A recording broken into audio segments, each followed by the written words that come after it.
RJ Barrett was amazing.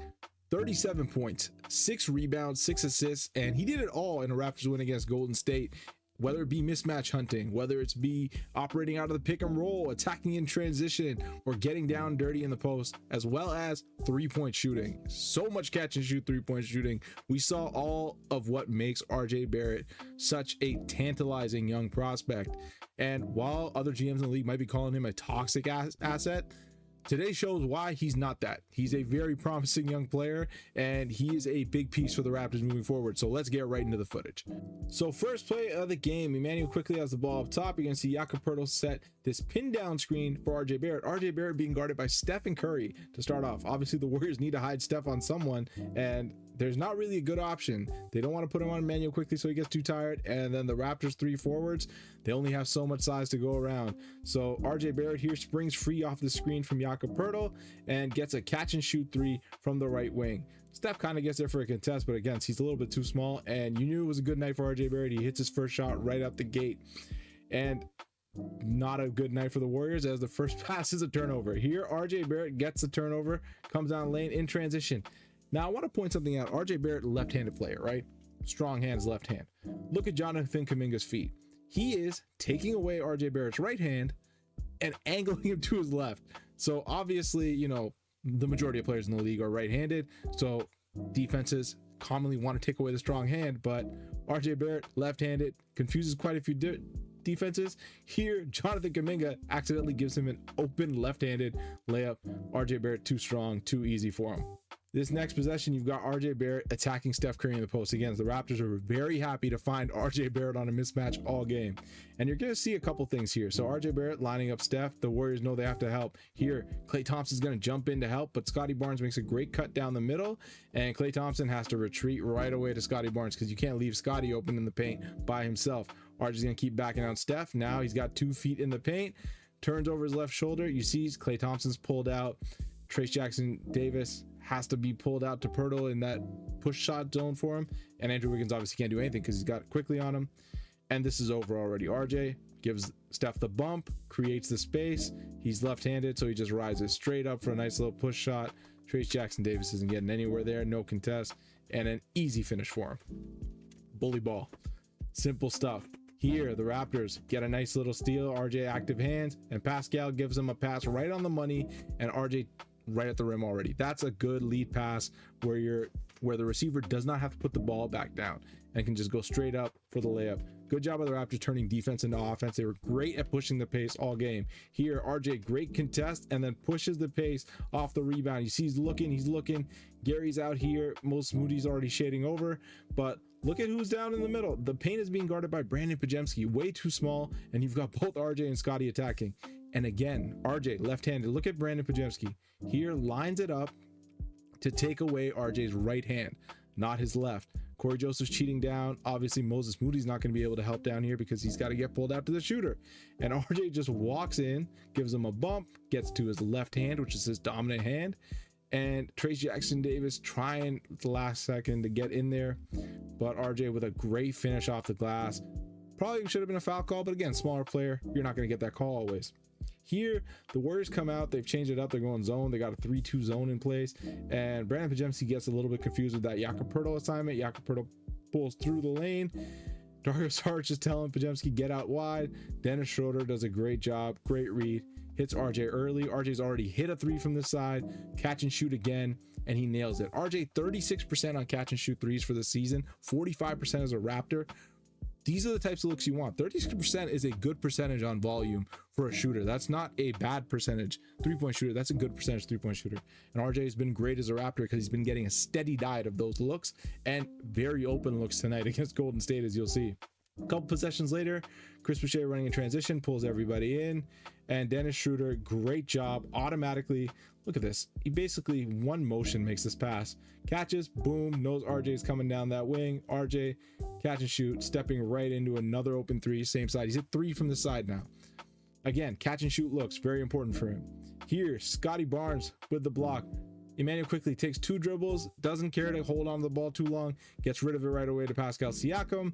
That was a no look to kind of freeze this defender, and then Pascal just puts it up. RJ, a great finisher in transition, strong finish at the rim. That's easy money for this Raptors crew. Here, quickly misses. Scotty gets the offensive rebound and kicks it out to RJ Barrett. Another open catch and shoot look. Look at the amount of room here, obviously off an offensive rebound. But the fact that the Raptors now have another catch and shoot 3-point threat in the offense, outside of just Emmanuel quickly, who was already a great shooter to add on to replace OG Anunoby, RJ's a 36% catch and shoot 3-point shooter. That's nothing to sneeze at. And you see again, open look given to him by the Warriors. He's feeling it tonight. That's his 4th 3 of the night. Now here we go. Same stuff. Pascal gets a rebound. He's in the middle of the lane. Fires one over to Barrett. Open, no contest. In the corners, he's 38.6% on the season. 50% as a Raptor. So these are open, easy looks for him. And he's going off. Here we go. We've got another pin down, and I kind of want to bring it back a little bit. So you got this pin down. He sees that Klay goes over, and RJ says, okay, let me attack my left hand here. So he attacks his left hand. Pearl does a good job rolling into Klay, taking him out of the play, forcing Looney to switch up. RJ sees Looney switch up. As soon as Looney takes that step forward, RJ attacks the top foot, as he should, bumps him. RJ, big body. He's gonna play through that bump. And here he takes one big stride and he's past Looney, and you're going to see just by his hand, look at where he is, gets to his left hand.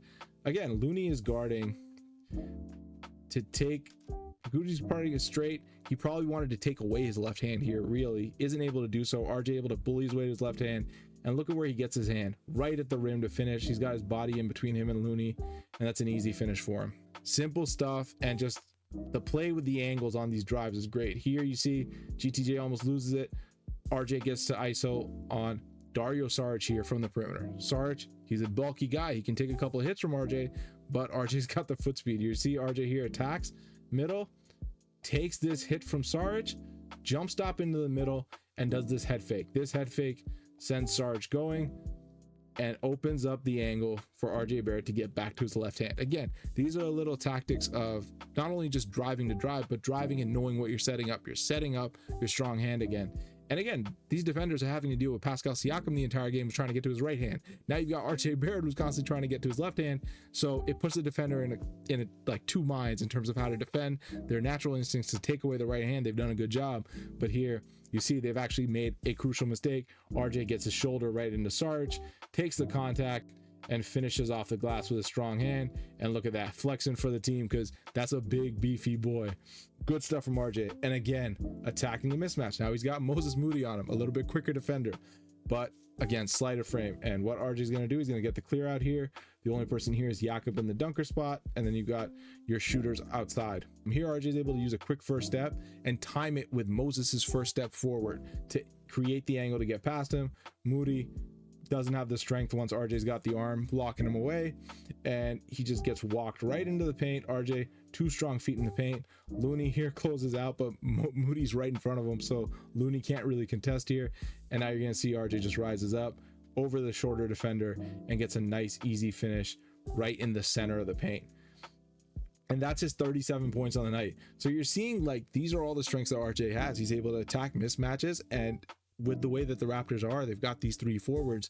Other teams just don't have the size to be able to match all 3 of them up with big wings. He's able to feast because he's the weakest of the 3 in terms of the other team scouting report.